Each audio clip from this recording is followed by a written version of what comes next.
Hi, this is Ed Nowotko from Publishing Perspectives. I'm here with Mike Shatzkin, and we've got 3 minutes with Mike at BookExpo America 2011. Mike, what questions are you trying to find answers for at this year's BookExpo America?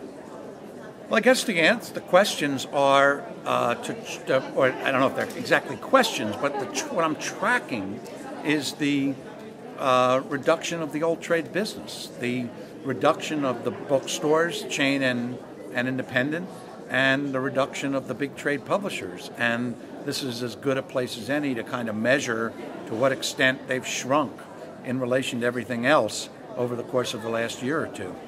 And what's taking up that space? You know, as they say about a liquid, it moves to fill any void. Well, I think that the two things that are taking up the space are the sales of print online and the sales of ebooks, to the extent that anything can take up the space.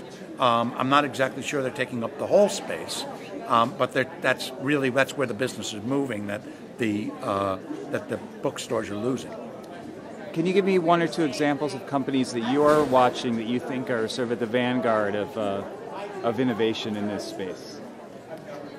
Boy, that's really hard. I mean, there are companies, everybody's innovating. I mean, I think that the idea that people aren't innovating is really a crock.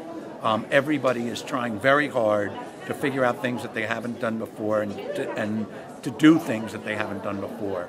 I know big companies are, for example, putting a lot of people on SEO. That's something within the last year, for example.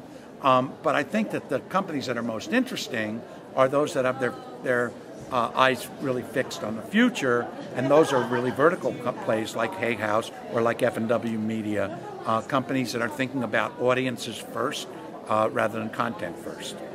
Do you think that our publishers can become more siloed or more vertical, if you will? I think the publishers that survive will survive because they're vertical, because as the ability to reach the customer through the intermediaries declines, the publisher's going to have to reach the customers directly. And it's impossible to reach customers directly if you're all over the place in terms of subtopics. Consumers self-organize by interest. And do you think, if you're an international publisher watching this overseas, do the issues and problems and challenges the Americans are facing apply to the markets in, for example, Western Europe or Latin America? They do, but they apply on a very definite time lag. And there are other problems that are different.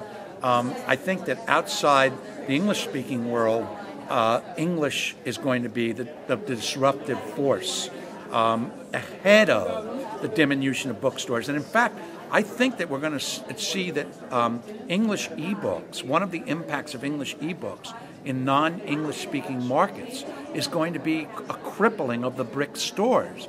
Because if you look in Northern Europe now, 10, 20, 30% of the sales in those stores are of English language books. And as those sales move to online and to ebooks, and they will, because of the mere selection, that's going to make it difficult for those stores to stay open and sell the local language books. So you start by indoctrinating the consumer into buying a print edition, but as soon as that goes digital, then there's no need for the physical space for the store. Well, yes, and the thing about the physical, yes. Well, first of all, the store requires a certain minimum amount of traffic to stay open. So they don't have to lose half their business. If they lose 15% of their business, they're in trouble. So I think that as the choice of what's available in English becomes so robust online and in ebooks, it's going to be very, very hard for stores to compete. And final question, what are your sort of personal professional priorities going out for the next 6 to 12 months? Well, my personal professional priorities are to help publishers with their personal professional priorities. I think that the two most important things that publishers need to be thinking about this year are experimentation in pricing online. The idea of setting one price and living with it for a long time is a relic of brick and mortar world, not necessary in the ebook world. And the second thing I think publishers really need to focus on is rights databases. It is absolutely criminal that publishers issue contracts that are not databased at the moment that they issue them. It's a different problem to get all the backlist database, but not to be databasing the new contracts, in my opinion, is malpractice, and a very large number of publishers, maybe more than half of them, are guilty of it. Thank you, Mike. Have a great